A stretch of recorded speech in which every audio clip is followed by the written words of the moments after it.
This is Trump on Earth. I'm Reed Frazier. The assault on the American auto industry, believe me, is over. It's over.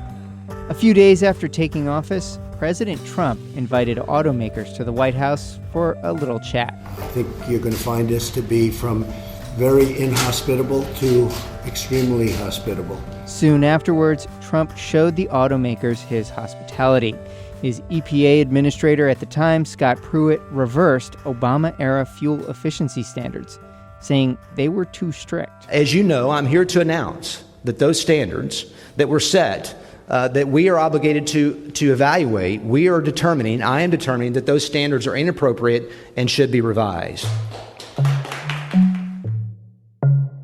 The Trump administration's plan rolled back the standard from 54.5 miles per gallon to 37.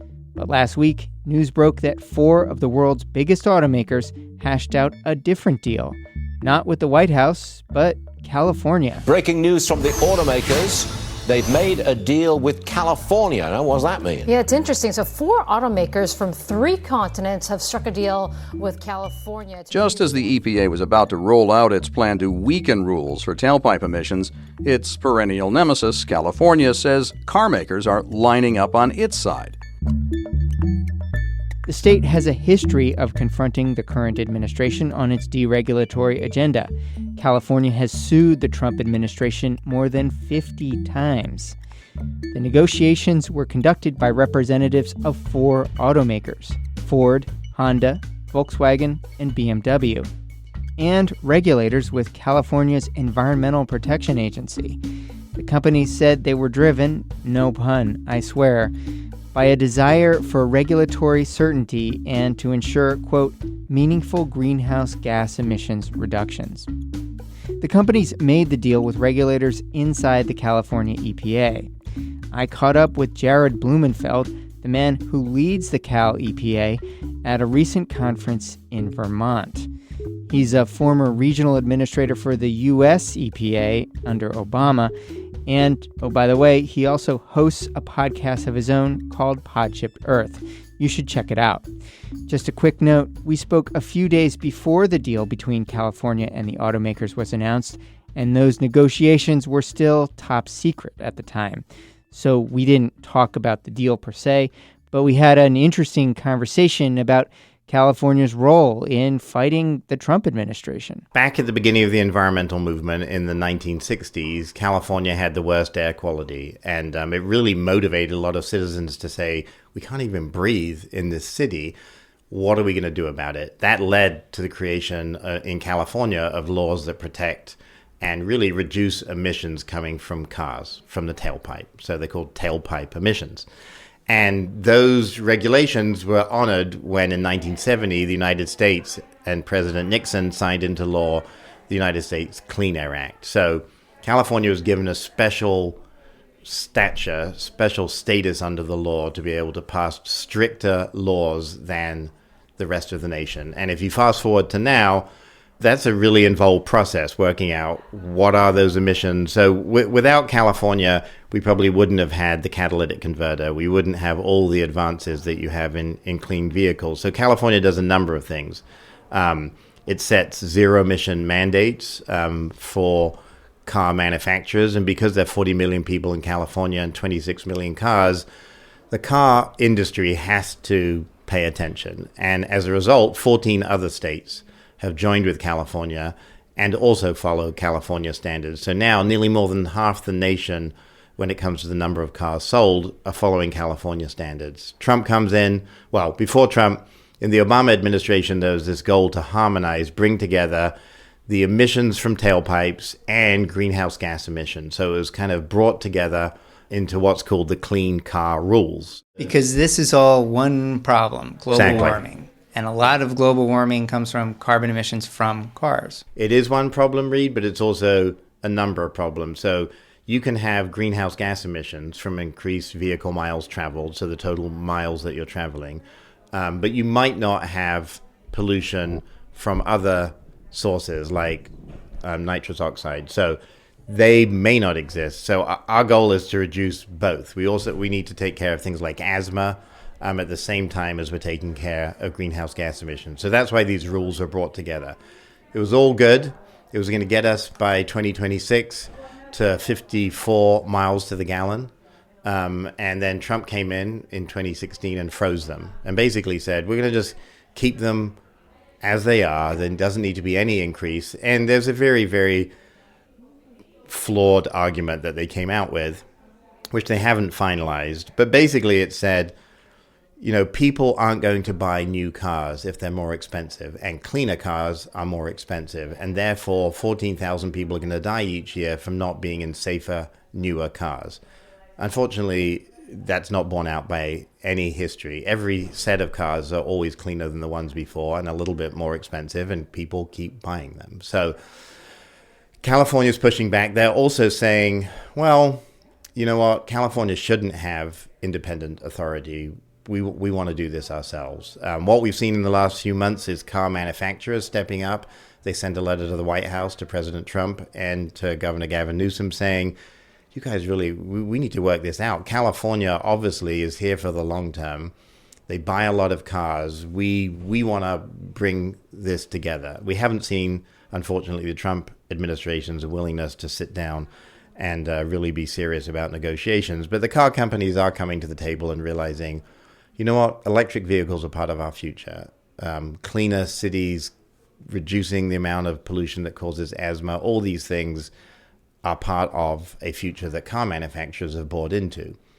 The interesting part is that the oil companies are really behind most of these attacks. So the oil companies are going to the Trump White House, even when the car companies are saying, we're good. We like selling electric vehicles. So the car companies basically weren't all that unhappy with the way things were going with this transition to very efficient vehicles, a lot of electric vehicles. Well, no, they kind of were. They jumped on the bandwagon when Trump won, whereas they'd been very on board before. So I think they made a bet that Trump would be good for them and this deregulatory kind of action would eventually benefit them. I don't think they really understood the full power that California would bring, the number of lawsuits that we would bring, and the action that we would take. And so recently, Governor Newsom came together with 26 other governors around the country and said, you know what, our future is with clean vehicles and we're going to buy them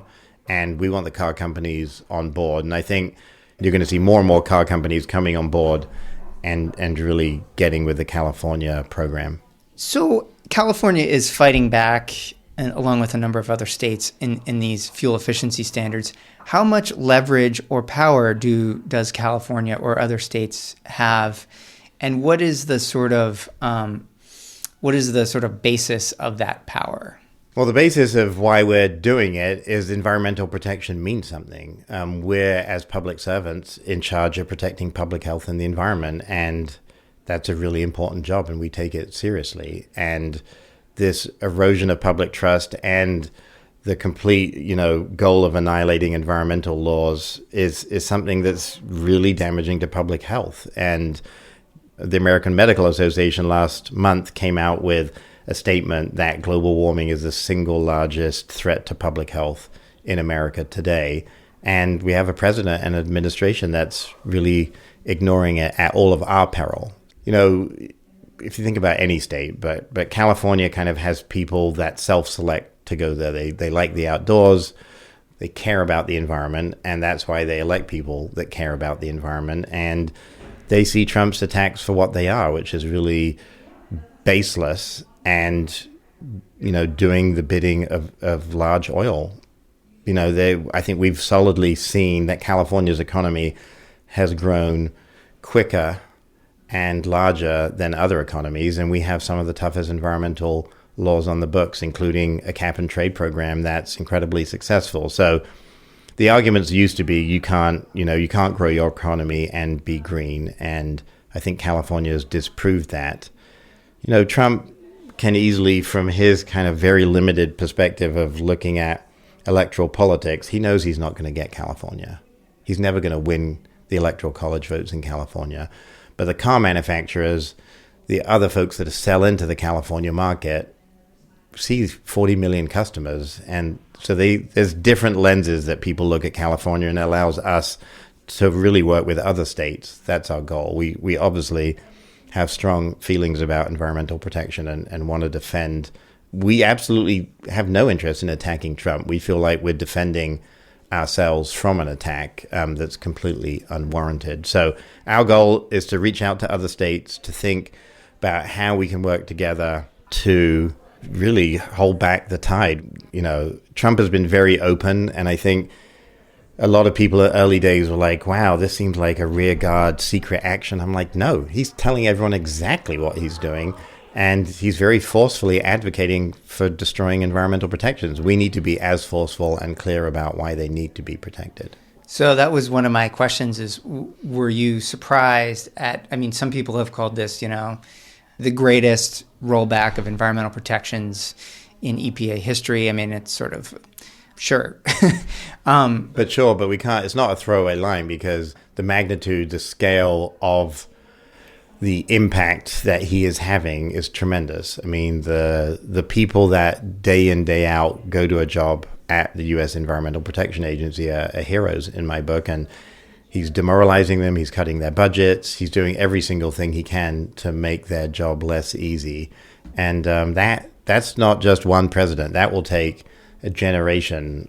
Just thinking about it, like people graduating from environmental science, are they going to join up at the EPA because they're just going to be fearful that this will happen again? So it's really put a chilling effect, a fear in people's hearts that somehow these institutions that we thought were not susceptible to this level of government intervention are being eroded from the inside. So it's a really big deal. And I think we also need to remember that nearly every single environmental protection law has been signed into the books by Republican presidents.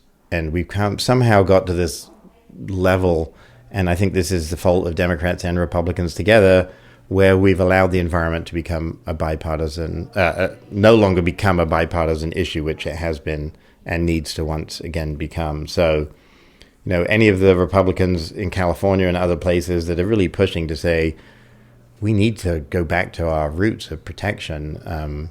In California, for instance, the agency that I serve was created by Pete Wilson, a Republican governor. The California Environmental Quality Act was signed by Governor Ronald Reagan. The Clean Water Act, the Clean Air Act, every single law that you can imagine from the beginning of EPA, including the Environmental Protection Agency itself, was signed into law by President Nixon. So we need to get back there, because it's not an acceptable place where the environment's used as a football. So you used to work at the EPA as a regional administrator? Yeah. What have you made of Andrew Wheeler? He's a former coal lobbyist. He's now head of the EPA, the federal EPA. What have your thoughts been about some of the actions coming out of D.C. lately? So the first administrator under Trump, President Trump, was Scott Pruitt. And, he did some very flamboyant and public things that brought shame to the agency and eventually led him to resign, like flying first class, like building a $40,000 soundproof, spy-level Jetsons, things that he did. The level of self-importance, I think, led people rightly to criticize him. Andrew Wheeler, on the other hand, is much shrewder, much less in the public eye, and I think that makes people think he's less dangerous. That somehow, we're not hearing about Andrew Wheeler, but we heard a lot about Scott Pruitt, so, he must be doing an okay job. Unfortunately, the reverse is true, and really a lot of what the Trump administration did in the early days was very vulnerable to legal action. It was very slipshod. There wasn't a lot of attention paid to the details. So things like the Clean Power Plan that would, the goal is to roll back the Obama administration's rules on power generation and climate change. The technical documents were thousands and thousands of pages, but the rebuttal that Scott Pruitt put forward is, a couple of hundred pages. So it allows people in the courts to defeat it. I think Andrew Wheeler knows the agency much better, is more detail-oriented, and should scare us as much or more. One news item that's come up recently is the EPA has decided not to ban chlorpyrifos. This is some sort of pesticide, biological agent that's been shown to damage children's health. What has California done on this particular chemical? So California has the largest farm economy in the country. And applies more pesticides than nearly the rest of the nation combined, including chlorpyrifos. And so there's been very long-term studies into the health impacts. There's been birth cohort studies where they follow children being born all the way through now. They're 20 years old. So the science on chlorpyrifos is very clear. It has been for a while. One of the advantages that we have in California is we have a lot of great science that can help independently show what's happening, which is really what you need to do in order to counter Trump, is to be able to show, not only are they wrong, but have an independent basis for action. So on chlorpyrifos, we have that, and we are going through the process of banning it. And it's just sad that, to me, when you think about what the Environmental Protection Agency does, it follows the rule of law. So laws need to mean something. It follows the science. So when science shows us something, clearly we need to take action. That's how the system works. And we need to do it transparently. And on all three of those, there's been a great erosion. And chlorpyrifos is a great example because the insecticide, basically the way it works is insects that are attacking the plant, it attacks their nervous system. So, and it does the same for humans. And it's been shown demonstrably to lower IQ of kids. You never get that IQ back.